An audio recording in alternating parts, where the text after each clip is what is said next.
जब मेरे पापा बच्चे थे, रूस के एक बहुत ही famous story writer Alexander Raskin की लिखी हुई कहानियों का कलेक्शन है। ये उन्होंने अपनी बेटी साशा को उसके बचपन में बीमारी के समय लिखा था। और इस कलेक्शन में वो अलेक्जेंडर रास्किन अपनी बचपन की बातें बताते हैं अपनी बेटी को, ताकि जो उनकी बेटी है वो अपनी बीमारी का जो दर्द है उसको भुला करके हंसी खुशी आगे बढ़ सके। और 70 साल बीत जाने के बाद भी ये कहानियाँ आज भी बहुत इंटरेस्टिंग है और हम सभी को अपने बचपन की याद दिलाते हैं। तो देखिए आज कौन सी कहानी पढ़ते हैं, आइए चलते हैं। पापा जब बच्चे थे। पापा ने कविताएं लिखी। पापा जब बच्चे थे तो उन्हें पढ़ने का बहुत शौक था। पढ़ना उन्होंने 4 वर्ष की उम्र में ही सीख लिया था। और वह पूरे पूरे दिन पढ़ते ही रहते थे। और पूरे दिन वो तैयार होते थे पढ़ने के लिए। जब दूसरे बच्चे इधर उधर दौड़ते थे और तरह तरह के दिलचस्प खेल खिला करते थे, मेरे पापा बस पढ़ते ही रहते थे। इतना पढ़ने पर दादा और दादी को चिंता होने लगी। उन्होंने कहा कि इतना ज़्यादा पढ़ना बहुत हानिकारक है। तो उन्होंने पापा को किताबें देना बंद कर दिया और पापा को वो सिर्फ 3 घंटा पढ़ने देते थे। लेकिन इससे कोई फायदा नहीं हुआ। नन्हे से पापा अब भी सुबह से रात तक पढ़ते ही रहते थे। पढ़ाई के 3 घंटे तो वह सब आंखों के सामने गुजारते थे या नाटक करते थे। और वो 3 घंटे गुजरने के बाद वो सबकी आंखों के सामने से गायब हो जाते थे। वह अपने पलंग के नीचे छिप जाते और पढ़ने लगते। वह अटारी में जा छिपते और पढ़ने लगते। वह चारा रखने के कोठे में जा छिपते और पढ़ने लगते। चारे के कोठे में पढ़ने में ही सबसे ज़्यादा मज़ा आता था। सूखी घास से बड़ी मीठी महक आती थी।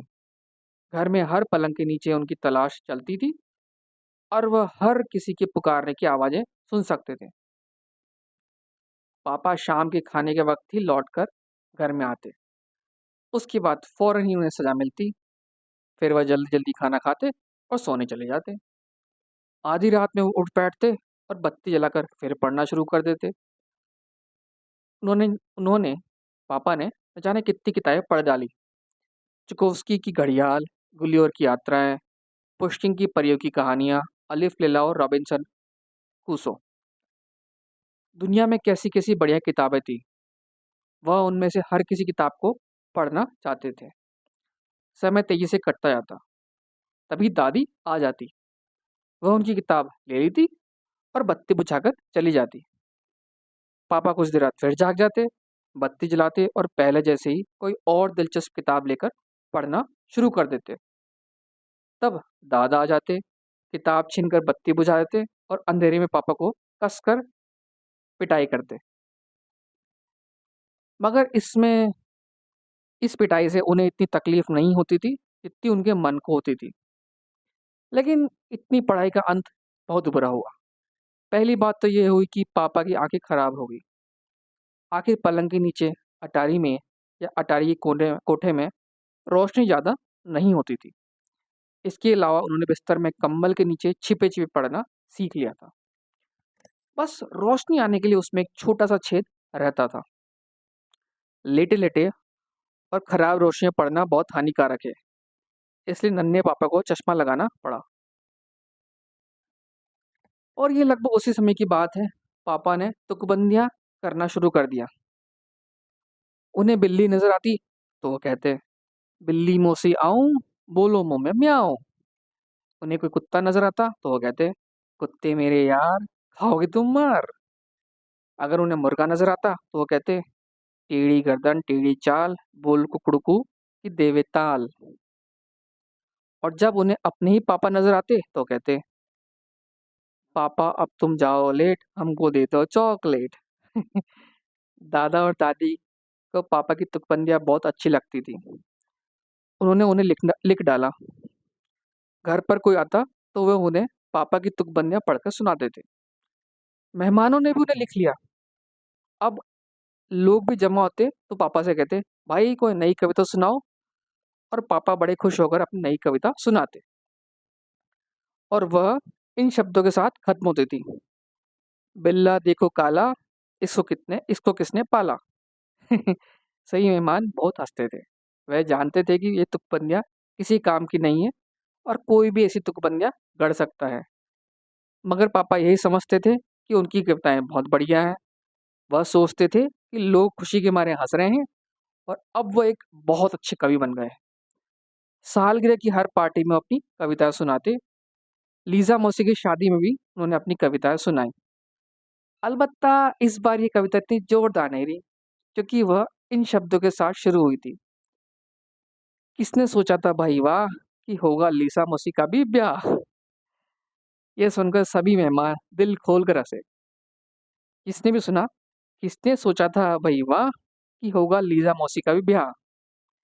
सभी मेहमान दिल खोल कर हंसे यह सुनकर। लेकिन लीजा मौसी के आंसू फूट पड़े और वह अपने कमरे में भाग गई। हंसी दूल्हे को भी नहीं आई, लेकिन वह रोने नहीं लगा। पापा को सजा तो नहीं मिली, क्योंकि आखिर वो लीजा मौसी के दिल को दुखाना तो चाहते नहीं थे। मगर इस बात की तरफ पापा का ध्यान जाने लगा कि उनकी कविताएं या तुकबंदियां सुनकर कुछ बड़े लोग पहले की तरह अब नहीं हंसते। तभी उन्होंने किसी आदमी को दूसरे से ये कहते सुना, ये अद्भुत बच्चा कभी अपनी बकवास बंद भी करेगा। पापा ने दादी से जाकर पूछा, अद्भुत बच्चा किसको कहते हैं? दादी ने कहा, ऐसे बच्चे जो मामूली ना हो। पापा ने पूछा, उसमें ऐसा क्या होता है कि वो मामूली नहीं होता? दादी ने फिर कहा, ऐसा बच्चा वायलिन बजाता है या गणित में बहुत अच्छा होता है, या फिर वह अपनी बेचारी माँ को दुनिया भर के बेकार सवाल पूछकर परेशान नहीं करता है। और जब वो बड़ा होता है तो क्या होता है? दादी ने कहा, वह आमतौर पर बहुत ही मामूली आदमी बनता है। यह बात है, पापा ने कहा, अब मैं समझ गया। पापा ने सालगिरह की अगली पार्टी में अपनी कविता सुनाई ही नहीं। उन्होंने ये कह दिया, सबसे मेरा सिर दुख रहा है। इसके बाद बहुत दिनों तक उन्होंने कोई कविता नहीं लिखी। और आज भी जब भी सालगिरह की किसी किताब दावत में कोई उनसे अपनी कविता सुनाने के लिए कहता है तो उनका सिर दुखने लग जाता है फिर से। तो पापा ने बहुत अच्छा सबक सीख लिया। उम्मीद है कि आपको ये कहानी पसंद आई होगी। आपकी फीडबैक का मुझे इंतज़ार रहेगा।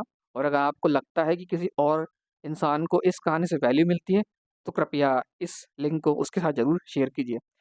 तो अगली कहानी तक, जैसे कि हम रूस में कहते हैं, "До свидания", पक्का।